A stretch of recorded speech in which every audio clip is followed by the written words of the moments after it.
മഹാദേവ്യേ നമഃ. ദുർഗാപരമേശ്വര്യേ നമഃ. മഹാലക്ഷ്മീ നമഃ. മഹാസരസ്വത്യൈ നമഃ. ജ്ഞാനമർത്ഥിച്ചു നിൽക്കുന്നൊരായിരം ദീപനാളപ്രഭയിലെ ജ്യോതിയായി വാഴും അംബികേ ദേവി സരസ്വതി കൈതൊഴുന്നിതാ ഞങ്ങൾ കനിയണേ ദേവി ശരണം അമ്മേ. സുപ്രഭാതം, ശുഭദിനം. എല്ലാ സജ്ജനങ്ങൾക്കും പുലർക്കാല വന്ദനം. ശ്രീമദ് ദേവി ഭാഗവത നിത്യപാരായണ പരമ്പരയുടെ ഇന്നത്തെ ഈ സത്സംഗത്തിലേക്ക്, പ്രഭാഷണ വേദിയിലേക്ക് എല്ലാ സജ്ജനങ്ങൾക്കും സുസ്വാഗതം. സപ്തമസ്കന്ധം 39-ാമത്തെ അധ്യായം ആണ് ഇന്നലെ മുതൽ നാം അവലോകനം ചെയ്യാൻ തുടങ്ങിയത്. ദേവി തൻ്റെ പൂജാവിധികളെക്കുറിച്ച് ഹിമവാന് പറഞ്ഞു കൊടുക്കുന്ന ഭാഗങ്ങൾ. രണ്ട് വിധത്തിലുള്ള പൂജകൾ ബാഹ്യമെന്നും ആഭ്യന്തരമെന്നും പറയപ്പെടുന്നു. അതെന്താണ് എന്നുള്ളതിനെ ചുരുക്കി നമ്മൾ ഇന്നലെ അവലോകനം ചെയ്തു. ഇതിൽ ബാഹ്യം എന്ന് പറയുന്ന പൂജയെ വീണ്ടും രണ്ടായിട്ട് തരംതിരിച്ചിട്ടുണ്ട്. വൈദികവും താന്ത്രികവുമായിട്ടാണ്. ഇത് മൂർത്തിഭേദമനുസരിച്ചിട്ടാണ് ഈ വൈദിക പൂജകൾ രണ്ട് വിധത്തിൽ തരംതിരിച്ചിരിക്കുന്നത്. ഇത് ആരാണോ വേദ മന്ത്രങ്ങളൊക്കെ പഠിച്ച് പൂജാവിധികളൊക്കെ പഠിച്ച് എപ്രകാരം ആണ് പൂജ ചെയ്യേണ്ടത് എന്നുള്ളതിനെയെല്ലാം നന്നായി പഠിച്ച് മനസ്സിലാക്കിയ ഒരാളായിരിക്കണം ഇത് ചെയ്യേണ്ടത്. അല്ലെങ്കിൽ ഒരാളെ കൊണ്ട് വേണം നമ്മൾ അത് ചെയ്യിപ്പിക്കേണ്ടത്. അപ്രകാരം തന്നെയാണ് തന്ത്രവിദ്യകളൊക്കെ പഠിച്ചിട്ടുള്ളതായിട്ടുള്ള, തന്ത്രദീക്ഷ എടുത്തിട്ടുള്ളവരായിട്ടുള്ള തന്ത്രികൾ.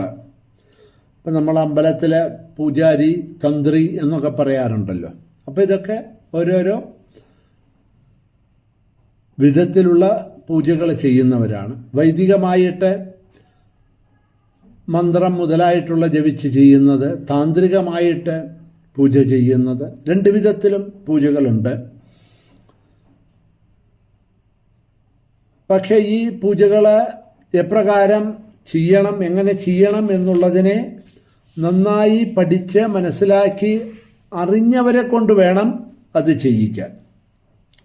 അല്ലെങ്കിൽ നമ്മൾ സ്വയം ചെയ്യുകയാണെങ്കിൽ നമ്മൾ അതൊക്കെ പഠിച്ച് മനസ്സിലാക്കിയിട്ട് വേണം അത് നമ്മൾ ചെയ്യാനായിട്ട് എന്നവിടെ പറയുകയാണ്.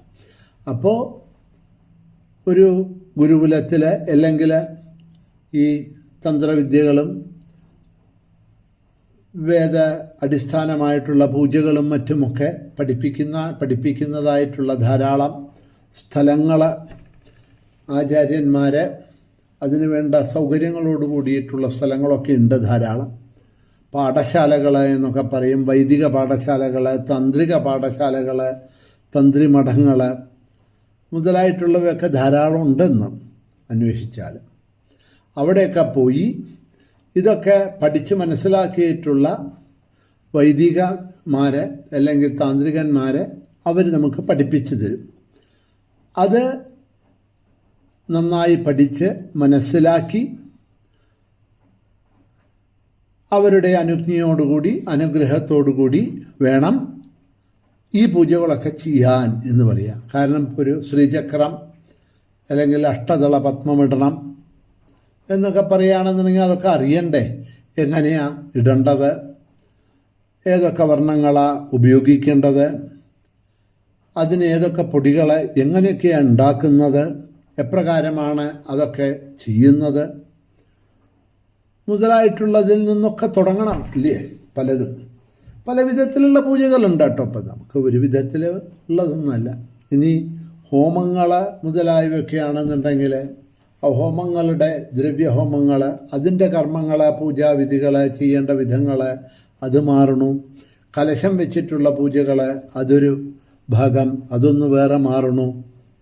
മനസ്സിലായില്ലേ? പത്മം, വിളക്ക്, ബിംബം വെച്ച് ആവാഹനം ചെയ്ത് ചെയ്യുന്നതായിട്ടുള്ള പൂജകൾ അത് വേറൊരു വിഭാഗത്തിൽ പെടണു. അങ്ങനെ ഇപ്പം നോക്കിക്കഴിഞ്ഞിട്ടുണ്ടെങ്കിൽ ഇതിനകത്തൊക്കെ പോയാൽ ചിലപ്പോൾ നമുക്ക് തന്നെ തോന്നും ഒരു മനുഷ്യജന്മം കൊണ്ട് ഇതെല്ലാം പഠിച്ചെടുക്കാൻ കഴിയുമെന്ന് ചോദിച്ചാൽ അതൊന്നും പറ്റിയെന്നൊന്നും വരില്ല. അപ്പോൾ എന്ത് വേണം എന്ന് ചോദിച്ചാൽ ഏതെങ്കിലും ഒന്നിൽ നമ്മൾ അഭിരുചിക്കനുസരിച്ച് പോയി അതിൽ പറ്റുന്ന മാതിരിയെല്ലാം നമ്മൾ പഠിച്ച് മനസ്സിലാക്കി പഠിച്ചതായിട്ടുള്ള ക്രിയാകർമ്മങ്ങളെ മറ്റുള്ളവർക്ക് വേണ്ടിയിട്ട് നമുക്ക് ദക്ഷിണ സ്വീകരിച്ചുകൊണ്ട് ചെയ്തു കൊടുത്ത് അവരെ അനുഗ്രഹിക്കാമെന്ന് പറയുകയാണ്. അപ്പോൾ അങ്ങനെയാണ് ഇതെല്ലാം. അപ്പോൾ ഇതൊക്കെ പഠിക്കാതെ കണ്ട് ചെയ്താൽ ചെയ്യാൻ പാടില്ല. കാരണം അതിന് ഫലമുണ്ടാവില്ല എന്ന് മാത്രമല്ല, പലപ്പോഴും ഫലത്തേക്കാൾ അതൊക്കെ ദോഷവും ചെയ്യും എന്ന് പറയുകയാണ്. അതുകൊണ്ട് എൻ്റെ പരമമായ സാക്ഷാൽ രൂപം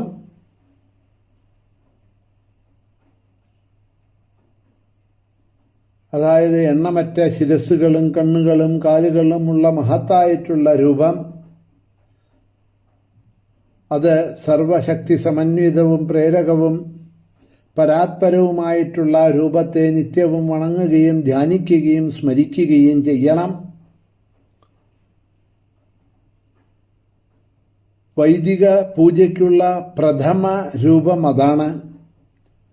ശാന്തൻ, സമാഹിത ചിത്തൻ, ദമ്പം അഹങ്കാരങ്ങളെ മുതലായവയൊന്നും ഇല്ലാത്തവൻ, ആ പൂജാതി കാര്യങ്ങളിൽ തന്നെ ശ്രദ്ധയുള്ളവൻ,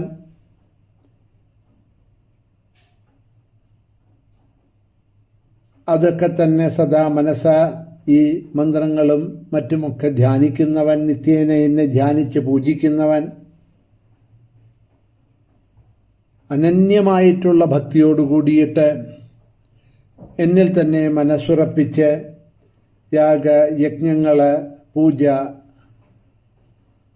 തപസ്, ദാനാദി ക്രിയകൾ എല്ലാം ചെയ്ത് സന്തോഷിപ്പിക്കുന്ന ഒരുത്തൻ ആരാണോ അവൻ ഈ സംസാരബന്ധനത്തിൽ നിന്നും മുക്തനാകുന്നു. ആസക്ത ചിത്തരായിരിക്കുന്നവൻ, എന്നിൽ ആസക്ത ചിത്തരായിരിക്കുന്നവരാണ് എൻ്റെ പ്രിയപ്പെട്ട ഭക്തന്മാർ എന്ന് പറയുകയാണ്. അപ്പോൾ ഈ വൈദിക കർമ്മങ്ങളിൽ കൂടിയൊക്കെ പൂജാതി കർമ്മങ്ങളൊക്കെ ചെയ്യുന്നവരുടെ ക്വാളിഫിക്കേഷൻസിനെയൊക്കെയാണ് ഇവിടെ പറഞ്ഞത്. എന്താ? ഒന്ന്, ആ മന്ത്രങ്ങളോ കാര്യങ്ങളോ എല്ലാം അവർ വേണ്ട വിധത്തിൽ ഗുരുമുഖത്ത് നിന്ന് പാഠശാലകളിലൊക്കെ പോയി വേണ്ട വിധത്തിൽ പഠിച്ചിരിക്കണം. അതൊക്കെ ക്രമത്തിൽ എങ്ങനെ ചെയ്യണം എന്നുള്ളത് അറിയണം. ആവാഹനം, ആസനം, അർഘ്യം, പാദ്യം, അങ്ങനെ ഷോഡശോപചാര പൂജകൾ ഓരോന്നായിട്ട് ചെയ്യാറുണ്ട്. അതിൽ ഈ ആവാഹനം, അതിന് പകരം ആദ്യം പാദ്യം, പിന്നെ നൈവേദ്യം, പിന്നെ ധൂപം, പിന്നെ ആവാഹനം. അപ്പോൾ ആ ക്രമമൊക്കെ തെറ്റും. അങ്ങനെ ക്രമം തെറ്റിച്ചിട്ടല്ല, ക്രമത്തോടുകൂടി അതെല്ലാം നിഷ്ഠയോടുകൂടി ചെയ്യണം. ഇനിയിപ്പോൾ അത് ആ ഏതെങ്കിലും ഒരു പൂജയുണ്ട് അപ്പോഴേ ഉള്ളൂ, അല്ല. സദാ ദേവിയെ ധ്യാനിച്ചു കൊണ്ടിരിക്കുന്ന ആളായിരിക്കണം, പൂജിച്ചു കൊണ്ടിരിക്കുന്ന ആളായിരിക്കണം. ആസക്തനാവരുത്. അത് പ്രത്യേകം പറഞ്ഞിട്ടുണ്ട്. ധനാദികളിൽ മോഹങ്ങളുള്ളവനായിരിക്കരുത്. ഒരു ദക്ഷിണയ്ക്കനുസരിച്ച് പൂജ ചെയ്യുന്നവനായിരിക്കരുത് എന്ന് നമ്മളിതിൻ്റെ അർത്ഥമെടുക്കുക. ഒരു പൂജയ്ക്ക് പോയി 1000 രൂപ അവർ ദക്ഷിണ തരുമ്പോൾ അത് ഒരു വിധത്തിലുള്ളൊരു പൂജ. 2001 രൂപ ദക്ഷിണ തന്ന ആ പൂജ വേറൊരു വിധത്തിൽ. 5001 രൂപയും വസ്ത്രവും ഒക്കെ തന്ന പൂജ ചെയ്യുമ്പോൾ അത് വേറൊരു വിധത്തിൽ. അങ്ങനെ ഒന്നും ആവരുത് എന്ന് പറയുകയാണ്. അതായത് ധന മുതലായിട്ടുള്ള ദ്രവ്യാദികളിൽ തനിക്ക് കിട്ടുന്ന ലാഭത്തിൽ ആസക്തനായിക്കൊണ്ട് ആയിരിക്കരുത് പൂജാതി കർമ്മങ്ങൾ ചെയ്യുന്നത്.